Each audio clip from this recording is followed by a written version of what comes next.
लोकशाही विचाराचा बुलंद आवाज लोक परिषद न्यूज. नागपूर या ठिकाणी ट्रेन चालू झालीच पाहिजे. छत्रपती संभाजीनगर या ठिकाणावर छपरा ट्रेन चालू झाली पाहिजे. उपवर्ती करे हे काय महाराष्ट्र शासन चौपात आहे, ज्याला आम्ही हाणून पाडल्याशिवाय राहणार नाही.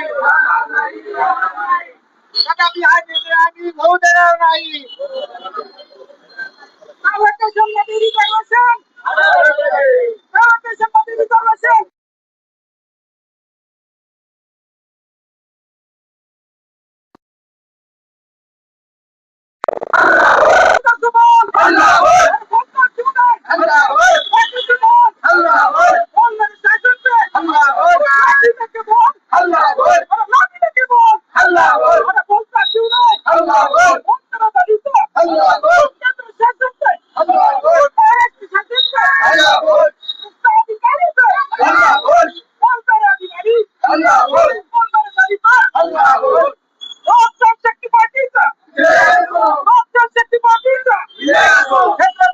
शिवाजी महाराजांचा, बाबासाहेब आंबेडकरांचा, ज्योतिबा फुलेंचा, लोकशाही अण्णाभाऊ साठेंचा,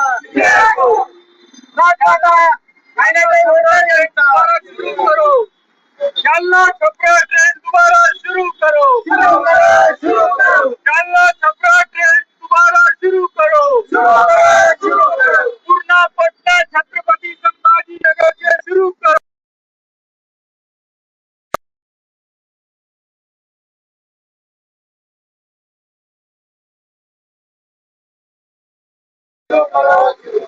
दीक्षाभूमी ट्रेन शुरू करो. सक्षम नेतृत्व आहे.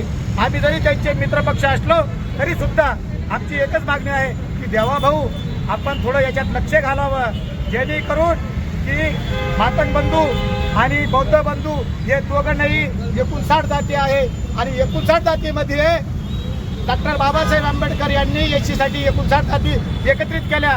हा समुदाय थोडा आहे, घटक आहे. हे जर 59 जाती जर एकत्रित आल्या तर हा लढा देण्यासाठी कार्यक्षम राहील. आणि आता आपल्या ज्या मागण्या आहेत राज्य आणि केंद्राशी संबंधित आहेत, केंद्रात आपण सत्तेत आहात, मग आपण सत्तेतून बाहेर येऊन का भांडत नाही? हे बघा, बाहेर आल्यानंतर रोडवर राहावं लागतं. सत्तेत असल्यानंतर त्यांच्या बाजूला राहून बसून आमच्या नेता माननीय चिरंजीव पासवान साहेब यांनी मागणी केलेली आहे मोदी साहेबांकडे की आजचे रिझर्वेशन म्हणजे लोकसंख्येनुसार मागासवर्गीय आजचे SC ST OBC असेल आणि सर्व काही मागासवर्गीय यांना प्रायव्हेट सेक्शनमध्ये सुद्धा आरक्षण द्यायला पाहिजे. ही आमची पक्षाची प्रमुख मागणी आहे. आज आता संभाजीनगरमध्ये आम्ही हे आंदोलन छेडलेलं आहे. आमच्या प्रत्येक जिल्ह्यामध्ये, महाराष्ट्रामध्ये नव्हे तर पुऱ्या देशामध्ये आमच्या पक्षाच्या वतीने हे आंदोलन छेडलं जाईल.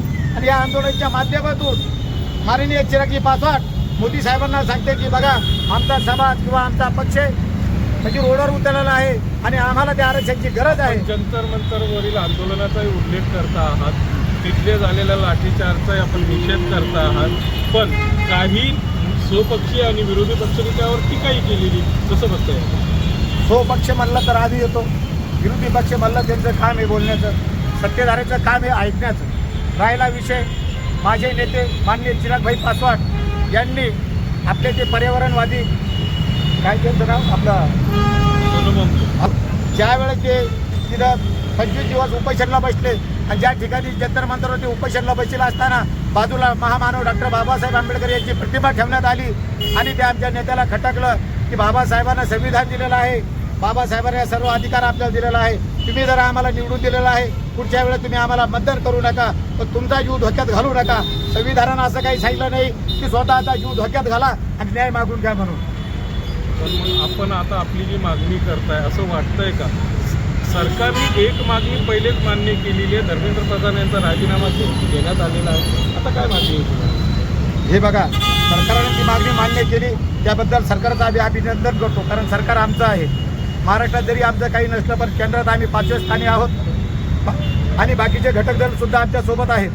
विषय असा आहे, नुसता शिक्षण मंत्र्यांनी राजीनामा दिला की इथं विषय संपत नाही. विषय असा आहे की जे तरुणी होते आंदोलन छेडलं त्यांच्यावर गुन्हे दाखल झाले.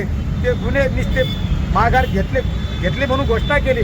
परंतु ते जे कोणी विद्यार्थी असतील अजून कोणी बाकी अजून आंदोलन चालू आहे झारखंडला असेल या बाकी देशात आपण पेट्रोलमध्ये इथेनॉलमध्ये जे मिक्स करून येतं त्याबाबतही आपण आवाज उठवत आहे. लोकसभेमध्ये आपले नेते याबाबत आवाज उठवणार का? हे बघा आमचे नेते माननीय चिरागजी पासवान आमचे खासदार आहेत